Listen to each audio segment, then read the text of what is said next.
Hi there, welcome to Recap Chamber.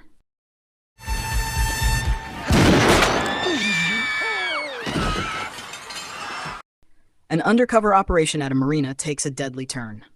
Mendoza, the counterfeiting kingpin, unmasks D'Andrea as a Secret Service agent. To save D'Andrea's life, Horrigan is forced into a horrifying choice: put a gun to his own partner's head and pull the trigger to prove his loyalty. With nerves of steel, Horrigan defies Mendoza, eliminating his men and revealing their true identities before apprehending the counterfeiter. Haunted by a past failure, Horrigan investigates a seemingly mundane tenant complaint. Inside an apartment, a disturbing collage of assassination photos and president-focused media emerges. Upon returning with a warrant, the only remaining picture reveals a shocking truth. A young Horrigan stands near President Kennedy in Dallas, 1963. The sole surviving agent from that fateful day, Horrigan carries the burden of inaction, his delayed response costing him a shot at potentially altering history. This weight fueled his descent into alcoholism and fractured his family. A menacing phone call shatters the world-weary cynicism of Secret Service agent Frank Horrigan. The caller, a self-proclaimed Booth, a chilling echo of Abraham Lincoln's assassin, threatens the life of the unnamed president. The chilling detail doesn't escape Horrigan. Booth knows his darkest secret: a past failure as a bodyguard for President Kennedy. Horrigan's soul is a battlefield of guilt and regret, fueling his descent into alcoholism and isolation. But the threat awakens a flicker of redemption within him. He demands to be assigned to the current president's protection detail, partnering with the sharp and focused Lily Raines. Despite knowing his calls are traced, the taunting Booth continues his harassment. He uses public phones, daring capture, yet vanishes before authorities arrive.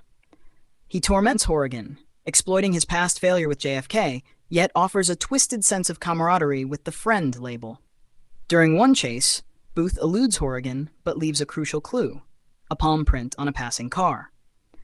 Though identified by the FBI, the classified nature of the perpetrator keeps this information from the Secret Service. The trail then takes a chilling turn.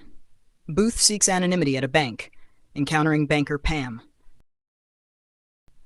Their shared hometown of Minneapolis sparks a flicker of fear in Booth. To maintain his anonymity, he follows Pam home, brutally silencing her and her roommate in a horrifying double homicide. The tormentor's identity is finally unmasked: Mitch Leary, a rogue ex-CIA assassin driven mad by a past breakdown. Wealthy and tech-savvy, Leary becomes a terrifying predator, seeking vengeance against his former agency.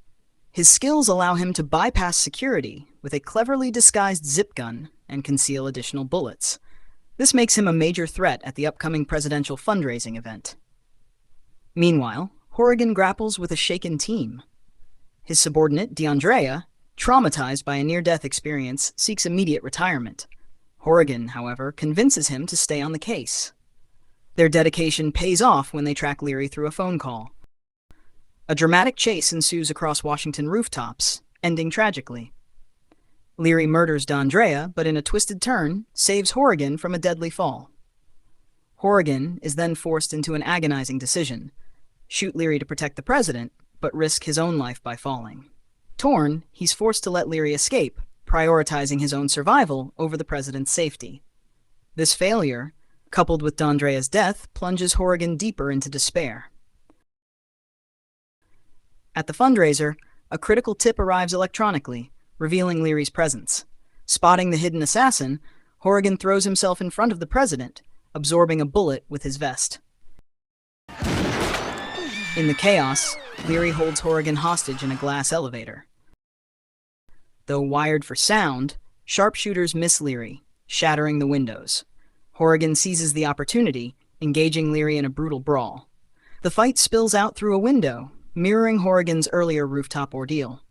Dangled precariously, Leary pleads with Horrigan, but the hardened agent, haunted by his past failures, declares his rescue a duty, not empathy.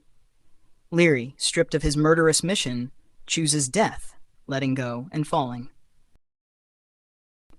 Hailed as a hero but weary, Horrigan announces his retirement. Back in his apartment with his partner Raines, an unexpected voice greets him. Leary's on the answering machine. As the message begins with a grudging respect for Horrigan, they walk out, leaving the rest unheard.